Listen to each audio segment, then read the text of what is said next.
being number one is something that we should support. That has to be his argument. And it gets very, very interesting because now it's a debate. And having that debate, here's where the advantage is. At least in the Trump administration, there appears to be a debate allowed. What has ailed the Democrats? It's not an ideology alone. It's not their feelings alone. It's the fact that if you refuted what they said, if you are part of their party, cancel culture kicked in. If you were not a part of their party, it was ostracism, and it was ultimately hate mongering and fear mongering that was thrown into the equation. There was no room for a debate. And enough voices weren't being heard. Diversity amongst those voices not being heard. You're black, you're white, you're gay, you're lesbian, you're heterosexual, you're transgender. It don't matter. You still had to have one form of thinking. And Stephen A. is the reason, one of the reasons why a larger percentage of black men in America voted for Donald Trump. Okay. Now I had to torture you with the first clip because Don Lemon has gone completely Oh, he's scrumbiad, as crazy, they dude. say. He's off the hook. I don't even know what he was trying to say there. He's just profanity laced. Well, let me hatred. try to like give a little background. What he's saying is these visas, Trump is for them, and so is Vivek, and so is Elon. And basically, what it is this: you come, say, from India, you go to Harvard, and you study math. Trump is saying, and Elon Musk and Vivek, that person should get a green card, a visa to stay here because they're going to create a company, most probably, as Elon Musk did, which is going to hire, could potentially thousands upon thousands of people to employ. And there are voices within the Republican Party, Charlie Kirk being one. I did listen to that, him speak out against this, saying, no immigration. It's a hard line. That job should go to an American.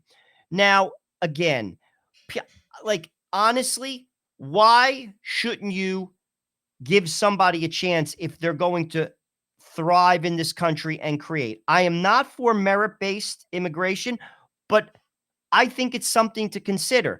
And to have a hard line on anything outside of abortion, outside of acts that go against the will and nature of God is foolish. And what Stephen A. Smith says, let's talk about it. And that's what Trump is saying. Let's talk about it. There should be conversations.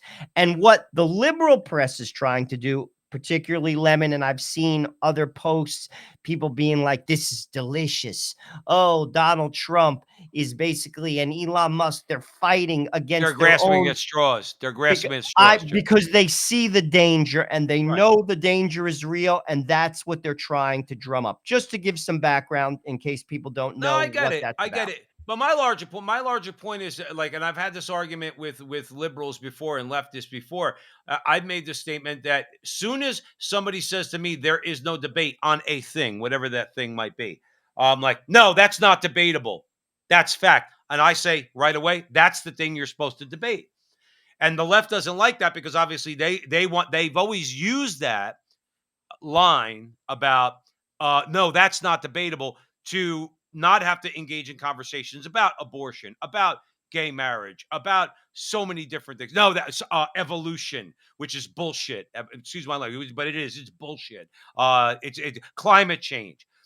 No, we don't have to debate that. And if you want to debate that, you're a denier, you're a hoaxer, you're a Nazi, you're a fascist, you're a racist, you're all these different things. Hillary would call us deplorables. Okay. No, as soon as somebody says that, the alarm bells should go off in your head. No, that's the thing that they're afraid to debate when they say there is no debate or that we don't have to debate that anymore. No, Joe and I say, let's go. You can come on this show. All right. And we'll debate you on anything at any time.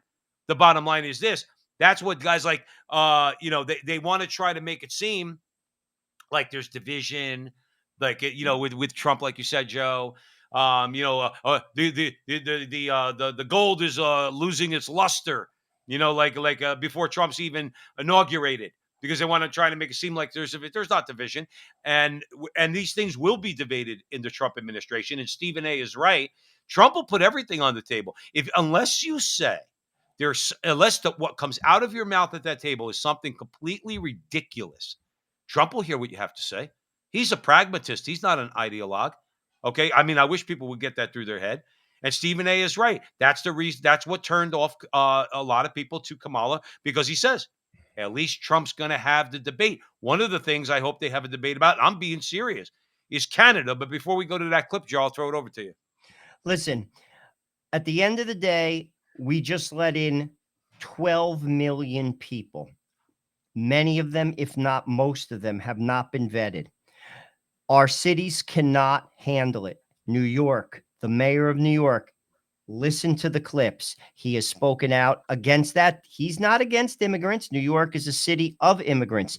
We don't have the social services, nor do we have the budget for what Biden's administration did, which if you ask me, was a blatant and absolute act of treason.